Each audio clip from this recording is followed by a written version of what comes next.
Assalamualaikum murid-murid. Apa khabar semua? Ustazah harap kamu semua sihat.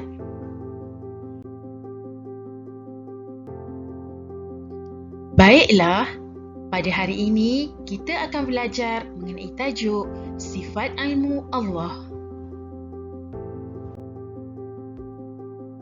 Mari kita tonton video ini dahulu ya.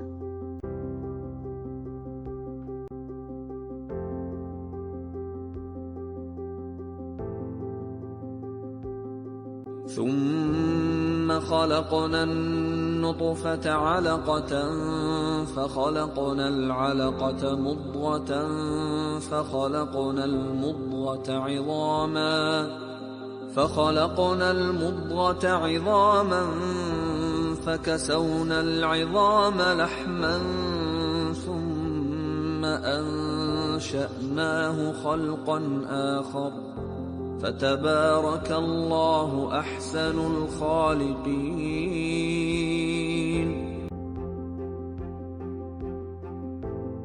Dalam surah Al-Mu'minun ayat 14, Allah telah menceritakan tentang perihal kejadian manusia. Lihatlah betapa terperincinya sifat ilmu Allah dalam menciptakan manusia. Mari kita lihat paparan video seterusnya.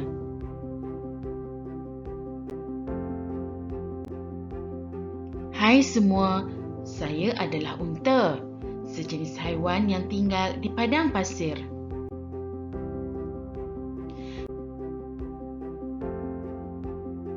Saya mempunyai bulu mata yang panjang, boleh ditutup menjadi pelindung daripada debu.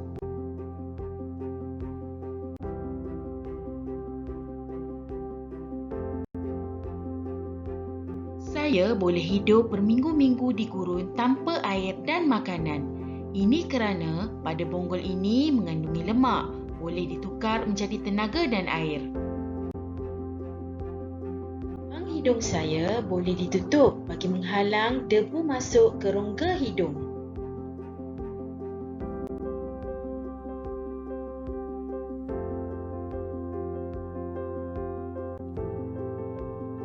Tapak kaki saya besar dan saya boleh berjalan di atas pasir yang lembut.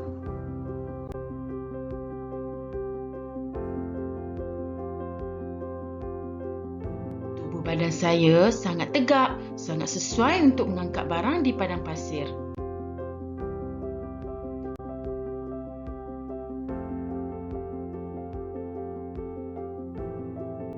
Masya Allah. Jika kita lihat paparan video tadi, betapa terperincinya sifat ilmu Allah dalam menciptakan haiwan seperti unta. Tapi, tahukah kamu tentang sifat ilmu Allah?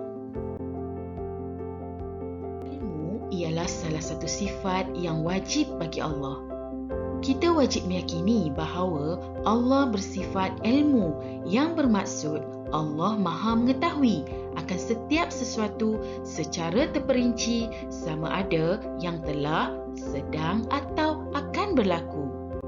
Allah juga Maha mengetahui sesuatu yang nyata dan tersembunyi. Dalil Allah bersifat ilmu. Mari kita lihat dalil naqli berkaitan sifat ilmu Allah. Firman Allah Ta'ala dalam surah Al-Hujurat ayat 16 yang berbunyi, A'udzubillahi minasyaitonirrajim. Bismillahirrahmanirrahim. Wallahu ya'lamu ma fis samawati wa ma fil ard. Wallahu bikulli syai'in alim. Shadaqallahul azim.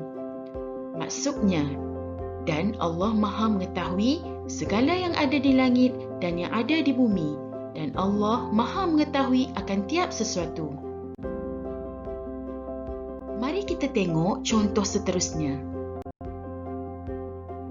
Lihat dalam video ini, menunjukkan proses kejadian hujan menurut ilmu sains.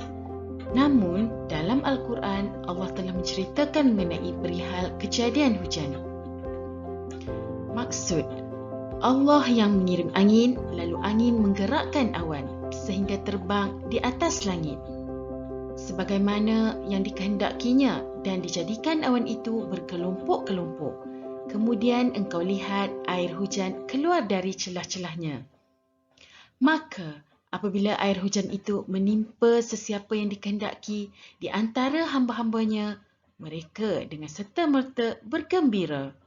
Surah Ar-Rum ayat 48.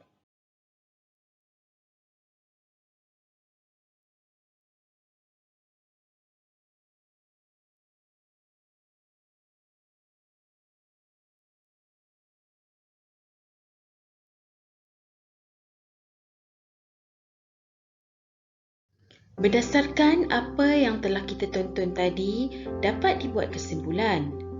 Ilmu Allah meliputi semua perkara. Tidak ada sesuatu perkara yang tersembunyi daripada pengetahuan Allah. Ilmu Allah mutlak dan tidak bergantung kepada masa.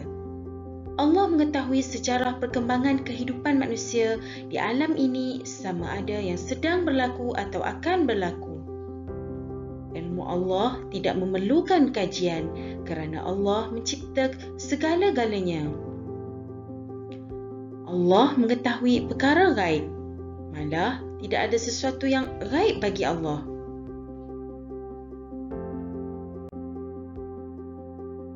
Ilmu manusia. Ilmu manusia amat terbatas. Seseorang yang pakar dalam sesuatu bidang tidak pakar dalam bidang yang lain. Contohnya, seseorang yang pakar dalam bidang kejuruteraan tetapi dia tidak pakar dalam bidang perubatan. Kepakaran manusia bermula dengan kejahilan. Setelah belajar dan membuat kajian bertahun-tahun, barulah dia mendapat sedikit kepakaran dalam sesuatu yang dikajinya.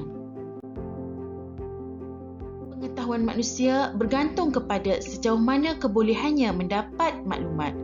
Manusia boleh mengkaji bulan dengan teleskop, menyelam ke dasar lautan untuk menggali petroleum dan mengesan virus yang biak menggunakan mikroskop.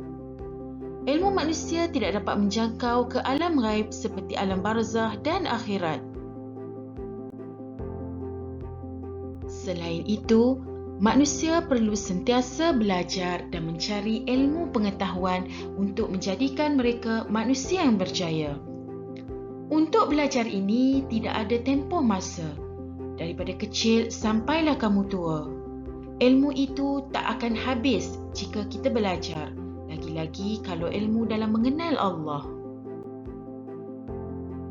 Baiklah, sekarang kita akan lihat apakah kesan beriman dengan sifat ilmu Allah. Kesan beriman dengan sifat ilmu Allah. Yang pertama, menjadikan kita manusia yang akan berhati-hati dalam setiap tindakan. Jika kita merasakan diri kita sentiasa dalam pengawasan Allah, sudah pasti kita tidak akan melakukan perkara-perkara yang dilarang dan tidak disukai Allah. Kedua, dengan mencintai ilmu ini dapat menjadikan diri kita manusia yang berjaya di dunia dan di akhirat. Kita akan sentiasa berusaha untuk mencari ilmu pengetahuan bagi menjadikan diri lebih cemerlang kerana ilmu pengetahuan akan menjadi penyuluh hidup kita. 3. Selain itu, dengan membudayakan amalan membaca, kita akan dapat membuka minda. Dengan membaca, dapat menyingkap pelbagai rahsia dan mewujudkan pelbagai ilmu baharu untuk hidup kita. Kita dapat pergi lebih jauh daripada apa yang kita ada pada hari ini. Contohnya, jika pada hari ini drone digunakan untuk mengambil gambar dari udara, tapi dengan kemajuan ilmu pengetahuan yang kita kecapi, teknologi drone mungkin mampu menjadi kenderaan untuk manusia bergerak pada masa hadapan. Kesan jika tidak meyakini Allah Maha Mengetahui. Yang pertama, manusia akan bersikap takbur dengan ilmu yang dimiliki.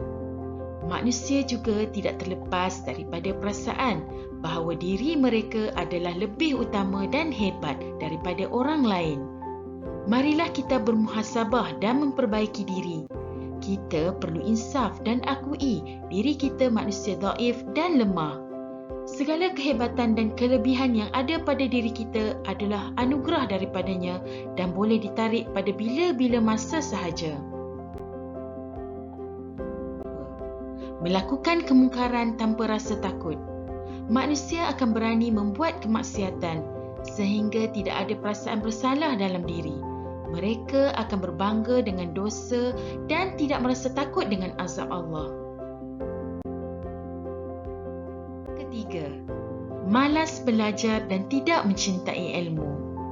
Mereka akan merasa tidak seronok untuk belajar, apatah lagi berlumba-lumba mencari ilmu pengetahuan sebanyak yang mungkin. Apabila perasaan mencintai ilmu sudah tidak ada, manusia tidak lagi dapat menggunakan ilmu itu dengan cara yang betul. Dengan ilmu juga sebenarnya dapat mendekatkan diri manusia dengan Pencipta.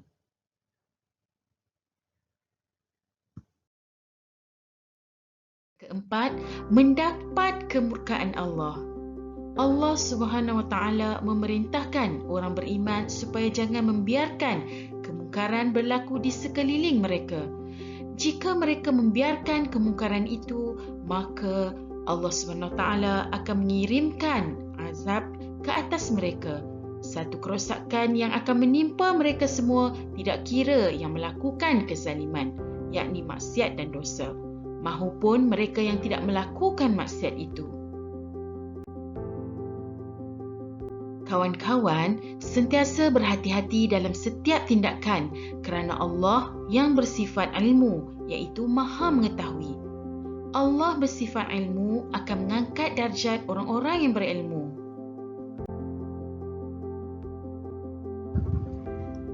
Begitulah murid-murid, hasil perkongsian Ustazah mengenai tajuk Sifat Ilmu Allah. Di sini, Ustazah ingin membuat sedikit kesimpulan berkaitan tajuk yang telah kita belajar sebentar tadi. Jika dilihat seluruh alam ini, kita akan merasa betapa hebat penciptanya, iaitu Allah. Sesungguhnya ilmu Allah sangat luas dan tidak terbatas. Ia merangkumi seluruh pelosok alam sama ada dari sudut nyata ataupun ghaib. Ilmu manusia sangatlah terhad dan sentiasa memerlukan usaha yang berterusan bagi meningkatkan pengetahuan dalam bidang yang diceburi. Contohnya dalam bidang perubatan. Virus COVID-19 hanya dapat dikesan dengan menggunakan kecanggihan peralatan dan teknologi yang dihasilkan pada zaman moden ini.